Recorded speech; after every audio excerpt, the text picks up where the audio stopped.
This is Nick. I'm going to be showing you how to make a fire piston. Okay, here are the things you're going to need to make a fire piston. You may or may not want to have a mini tool grinder.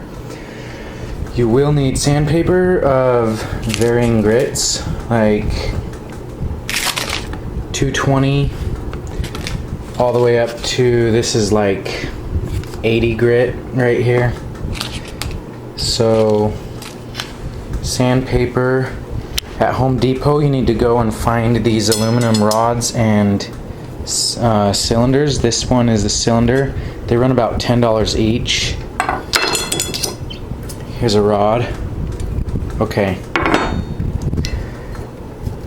You need a hacksaw. I don't have the whole saw, but I'll make do with this blade. You need a cabinet handle. And that is about it. Oh, you also need to have, where did I put it? O-rings. Right here. You can get these at Home Depot. Everything I have here you can get at Home Depot or pretty much any other hardware store. Okay, so what you want to do is measure out your cylinder and your tube. You can see I've pre-marked them. 4.5 inches is what you want. Right there, 4.5 inches. Okay. Okay, basically what you're going to be doing is taking a cylinder like this. It's aluminum. You can buy it at Home Depot. I think it runs around $10. And a rod that you can also buy at Home Depot for about the same price. And you want to find two that are similar in diameter. The outside of the rod being similar to the inside diameter of the cylinder. You can see these are a little off. They won't fit into each other as they are. So I'm going to have to sand down the surface of this until it can slide into the cylinder to be used in a fire piston. You can see I've already made a fire piston out of these materials, and it does fit after sanding the surface down a little bit. Using what I did was, after I cut it at about 4.5 inches, I put it into my hand drill, held the sandpaper to it, and sanded it down. I'll show you how to do that.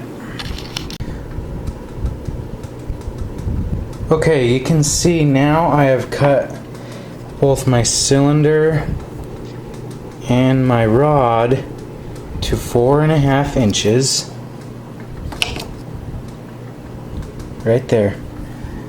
4.5 inches. Now I'm going to show you how to sand the surface of this rod down so that it will fit inside this cylinder. Okay, you can see what I've done here is I've stuck my rod into a battery powered hand drill, and I'm going to show you what I do here to sand the surface down. I take the rod, insert it into the drill just like a drill bit, take a rough sandpaper to start out with. This is like 80 or 100 grit, and I just turn the drill on, and then I hold the sandpaper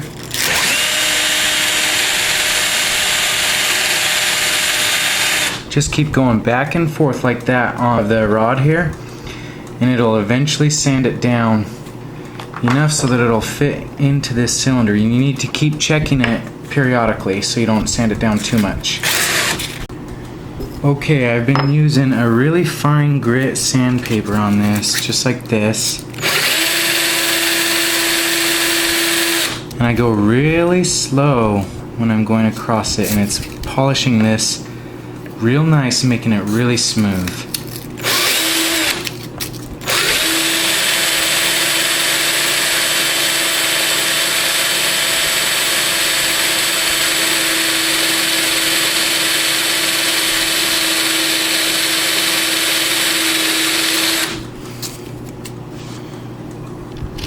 Okay, you can see now that this is sliding in and out really well.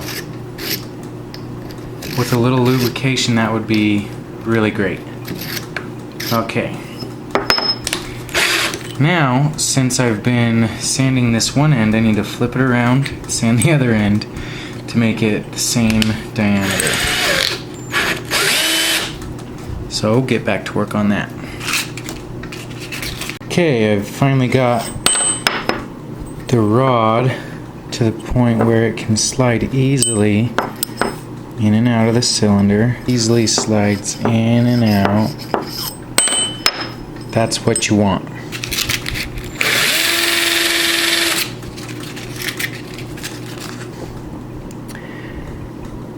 Now we have to find,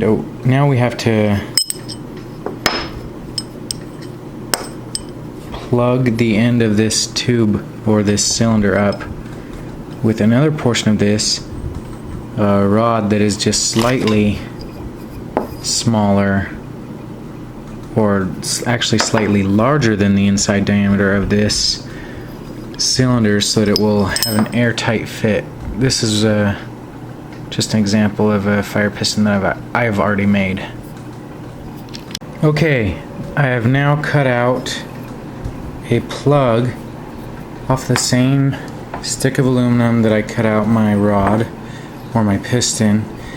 This little plug is going to go into the end of this here. Now it doesn't fit right now as is, but I'm going to hammer it in carefully so that it will slowly go down into the cylinder here.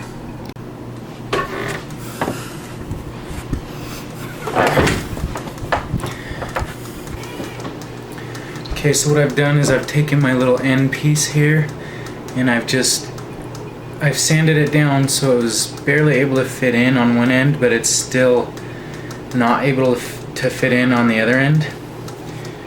And I don't have a hammer, so I was just using my file and taking it and slowly tapping it in like that. Okay, so to start cutting the groove where I'm going to put the O-ring, I just take my hacksaw blade, I put my piston into my hand drill, I'm going to hold the blade up, I'm going to put a little mark here so you can see.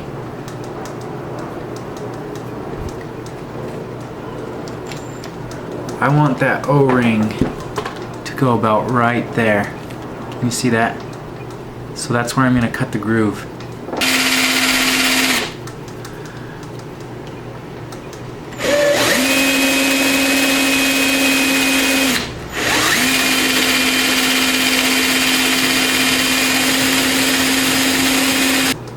Oh, that is actually quite a good fit.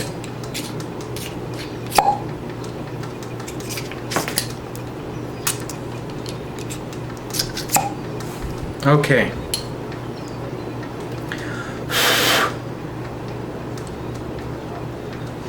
You can see now how well the O-ring is seated in that groove. At this point you may want to get some Vaseline. I just have a bottle of it here, petroleum jelly or Vaseline. And what I do is I put a little bit on my fingertip, and then I take that and I just lubricate the O-ring here and take the excess and just rub it on the cylinder here. This will help to create a seal, and it'll help the cylinder to slide better, or the piston to slide better in the cylinder. So I've got my drill bits here. I want to find one that is slightly smaller than the diameter of my piston. Next step, what I want to do is take a drill bit and just bore out a hole in the top of this piston here, like I've done to this other one, previous fire piston that I've already made.